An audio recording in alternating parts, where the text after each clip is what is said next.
Halo, assalamualaikum para bosku. Terima kasih ya masih setia bersama channel Lingkaran Hitam. Kali ini kita akan membahas fakta tentang rumor yang pernah viral, yaitu tentang adanya pernikahan gaib antara Presiden pertama Indonesia, yaitu Soekarno, dan Nyai Roro Kidul, sang penguasa Laut Selatan. Semoga konten ini menginspirasi dan bermanfaat bagi kita semua. Kanjeng Ratu Nyi Roro Kidul merupakan sebutan yang sudah tidak asing lagi di telinga masyarakat Indonesia. Namanya begitu tersohor dan menggema dari ujung timur hingga ujung barat.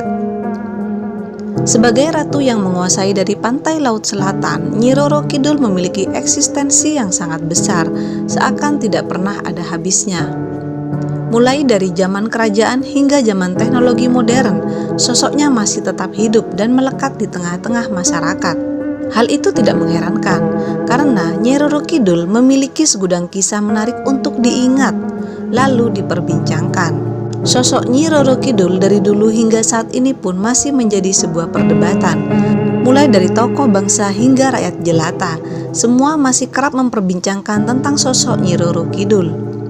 Ada yang meyakini sosok Nyi Roro Kidul itu nyata, akan tetapi tidak sedikit pula yang meyakini bahwa itu hanyalah mitos, tutur atau legenda.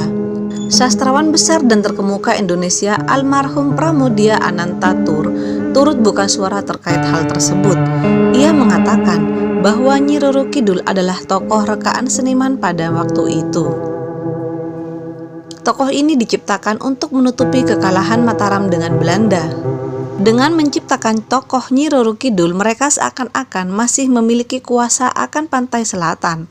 Namun, terlepas perdebatan tentang Nyi Roro Kidul, ada satu cerita yang sangat mengundang rasa penasaran.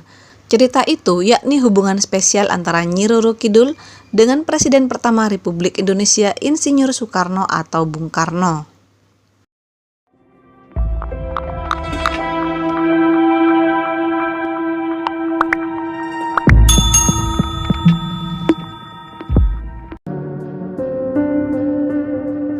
Banyak buku dan artikel ilmiah bergenre sejarah yang mencoba membahas hubungan antara Bung Karno dengan Nyi Roro Kidul, sang penguasa Laut Selatan. Presiden Soekarno disebut-sebut pernah melakukan pernikahan atau perkawinan secara goib dengan Nyi Roro Kidul. Dari beberapa sumber, Presiden pertama Indonesia ini pada beberapa sambutan kenegaraan mengawali pidatonya dengan bercerita tentang sosok Nyi Roro Kidul. Kanjeng Ratu Nyi Roro Kidul, penguasa pantai selatan, ratu dari Samudra Hindia. Misalnya, dalam sebuah pidato di Istana Merdeka 17 Juli 1959 saat melantik R.E. Marta Dinata sebagai Kepala Staf Angkatan Laut. Dalam kesempatan itu, Soekarno menceritakan, sejak era Mataram Islam terdapat tradisi bahwa seorang raja dapat menjadi besar jika beristrikan Nyi Roro Kidul. Kemudian, dalam Musyawarah Nasional Maritim 23 September 1963, nama Nyi Roro Kidul juga kembali muncul.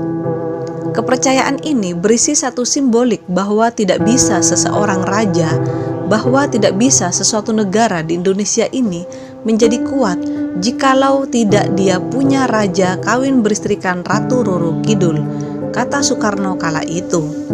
Banyak yang menafsirkan maksud pidato dan sambutan itu adalah menggambarkan bahwa Indonesia bisa kuat jika menguasai lautan. Menurut mitos yang berkembang di tengah masyarakat, kisah Nyi Roro Kidul dan Soekarno menikah bukanlah rumor yang pertama. Konon, pernikahan gaib itu juga pernah dilakukan oleh Panembahan Senopati dengan Nyi Roro Kidul sebelum kerajaan Majapahit dibangun. Kemudian, tradisi itu berlanjut ke raja-raja berikutnya, semisal Sri Mangkunegaraan IX dari Kasunanan Surakarta Hadiningrat dan Sinuhun Pakubuwono XIII Pura Mangkengaraan. Sebagian masyarakat percaya bahwa pernikahan itu benar-benar terjadi. Namun ada juga yang percaya bahwa pernikahan tersebut hanyalah simbolik yang menandakan sebagai pemimpin mereka harus mempertahankan kekuasaannya atas lautan. Penduduk yang tinggal di tepi pantai Citepus, Sukabumi, Jawa Barat menceritakan bahwa Bung Karno sering datang berkunjung ke kampung tersebut. Pada tahun 1960 dibangunlah Istana Presiden Republik Indonesia di kawasan itu, dan letaknya persis berada di bibir pantai Citepus, namanya Pesanggrahan Penjo Resmi. Tak jauh dari situ dibangun pula Samudra Big Hotel dengan anggaran 660 miliar dari hasil rampasan penjajahan Jepang. Hotel ini pun akhirnya melahirkan segudang cerita yang berkaitan dengan Nyi Roro Kidul, Ratu Pantai Selatan, di mana dianggap sebagai gerbang kerajaan sang ratu. Di sisi lain, tempat itu juga dijadikan sebagai lokasi pertemuan antara Bung Karno dengan Nyi Roro Kidul di kamar nomor 308. Konon, hotel berbintang ini dibangun oleh Presiden Republik Indonesia, yakni Soekarno, pada tahun 1962, yang awalnya bernama Samudra Beach Hotel Grand Ina.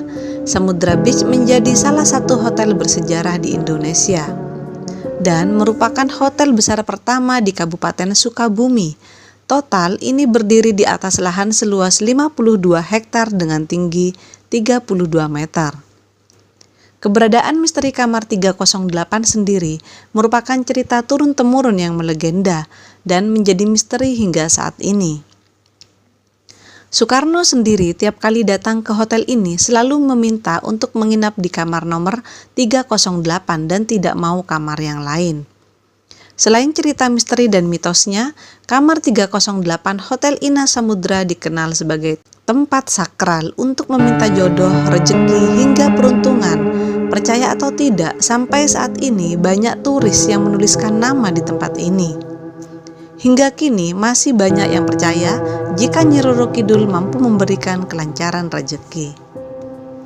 Berita tentang hubungan Bung Karno dengan Nyi Roro Kidul saat ini juga masih simpang siur dan menjadi bahan perbincangan.